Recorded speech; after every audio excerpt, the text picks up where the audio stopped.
Hello and welcome into a different style of video. I made the comeback 2 weeks ago because I haven't posted in a while, like a few months. Posted 2 videos, intended on posting more, and then I got hit with mono. And then after I got hit with mono, I got hit with a sinus infection, a bacterial infection. So I have been utter crap, or feeling like crap, for 2 weeks. I don't have any of my shaving stuff with me. I went home from college to recover at home. Didn't bring any of my shaving stuff, so I got this like crappy beard or whatever. But that's just letting you know where I've been and why I'm filming on my phone, because all my stuff is at college. But I want to get to what I want to talk about today. And I'm going to make it quick because I'm still not 100%. We're talking about the Bruins trade deadline. Now, obviously we wanted more. No lie. We wanted Palmieri. We wanted Kreider. We wanted maybe even Toffoli. Toffoli went early to Vancouver, though. And then Kreider signed his extension. And as the hours weaned on, we noticed we probably weren't getting Kyle Palmieri. But Don Sweeney did make some moves leading up to the trade deadline and on the day of the deadline. The first move, Ondrej Kase. We traded him to dump 75% of David Backes' salary. We retained 25%, which I hate. When you give up a first and a former second-round pick in Axel Anderson, you shouldn't have to retain at all, in my opinion. But we do. Nonetheless, still good to get rid of most of David Backes' salary to sign players like Torrey Krug, Jake DeBrusk, and Matt Grzelcyk in the summer. And in return, the Bruins get Ondrej Kase, as I mentioned. And Ondrej Kase is going to fit beautifully on that second line, I think. And this is a kind of a stealthy move by Don Sweeney, in my opinion, because I don't think he was on the radar for a ton of people. Maybe he was. He wasn't on my radar as much. I didn't really think he was someone that the Bruins would necessarily target. But Ondrej Kase brings speed and a nice goal-scoring touch. So I think overall this move definitely makes the Bruins a better team today. It's more a matter of fact of, are you happy with the amount the Bruins gave up to dump David Backes' contract and acquire Ondrej Kase? And I think it's an okay total, but I feel like I'd feel better about this trade if 100% of David Backes' contract had gone to the Ducks and not just 75% of it. So that is a solid trade in my eyes right now. If Ondrej Kase stinks up the place, though, that opinion will change very quickly. Kind of like how I didn't mind the Rick Nash trade when it happened a few years ago. Then Rick Nash was kind of meh, and I kind of went like, kind of a lot to give up for someone who didn't really give us much and then got injured. But, time will tell. Thing is, Ondrej Kase has another year to go, so he wasn't a rental. He's definitely here for another year.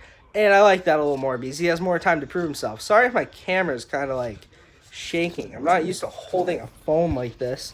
It's kind of awkward. The second trade that we made was Nick Ritchie. Straight up, we got him for Danton Heinen. Now, Danton Heinen is not a bad player. Let's get that straight. Danton Heinen's not a bad player. He just isn't a dynamic player. He's a solid defensive forward who isn't going to give you much on the score sheet most nights. He just isn't. And I feel like that's why this move happened. It's because you want someone who can bring you a little more offensive upside. Nick Ritchie does that. Nick Ritchie also brings a physicality that a lot of Bruins forwards don't have. You have Charlie Coyle brings it. No one really on the first line really brings it. Second line, not really. So you got Charlie Coyle and Nick Ritchie. So that's going to be a pretty physical line. And I like to see that because I think there's a lot of players who can bring what Danton Heinen brought to the team. I feel like there's a lot of players who have been doing it better than him this year too, and I think Danton Heinen's a superior defensive forward compared to a lot of players on the team who can fit in his role. But I feel like the Bruins' structure and the way they play stylistically definitely can make players seem like they're better defenders than they are. Not saying that's the case with Danton Heinen, but I'm saying if Nick Ritchie isn't up to snuff defensively, I feel like the Bruins can mask that pretty well. I think he'll be fine, though. I don't think he has any big issues defensively that I've heard of. One thing that's big, too, is cap-wise. Nick Ritchie costs $1.3 million less than Danton Heinen per year, and both of them have the same length of contract. They're both going to play this year and next year for whoever owns their contracts. So we'll have Nick Ritchie next year, too, probably, assuming we don't move on from him. Overall, I think it's an okay deadline for the Bruins.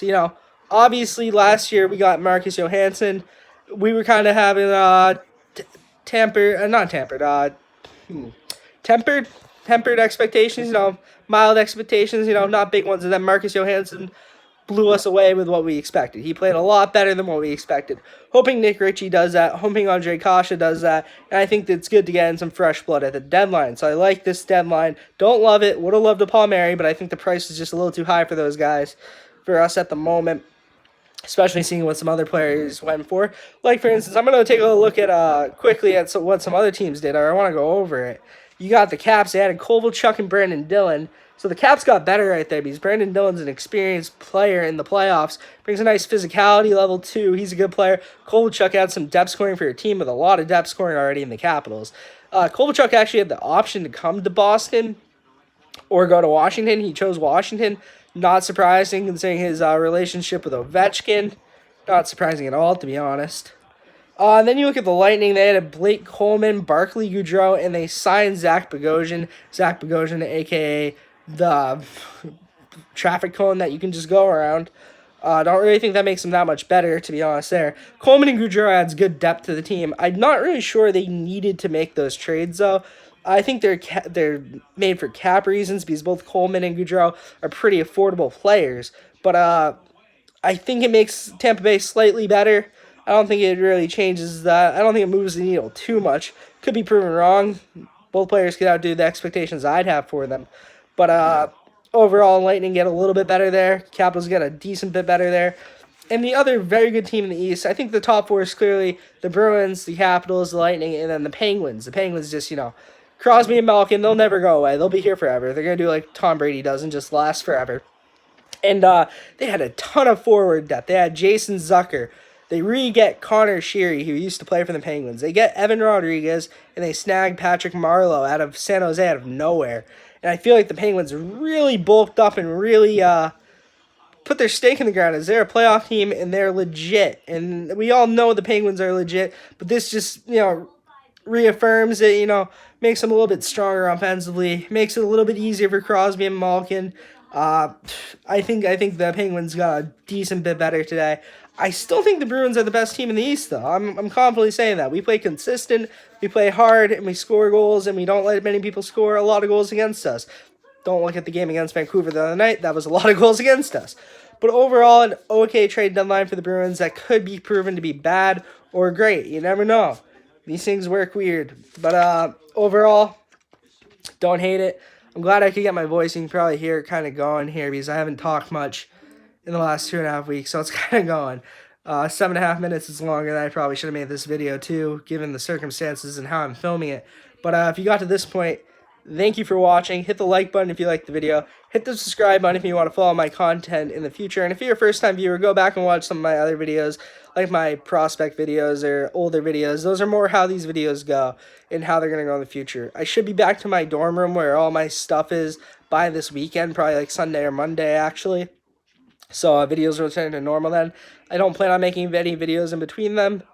But now and then, but if I do, they'll be in the phone, but I doubt I will. Thank you for watching again, and I'll see you next time. Peace.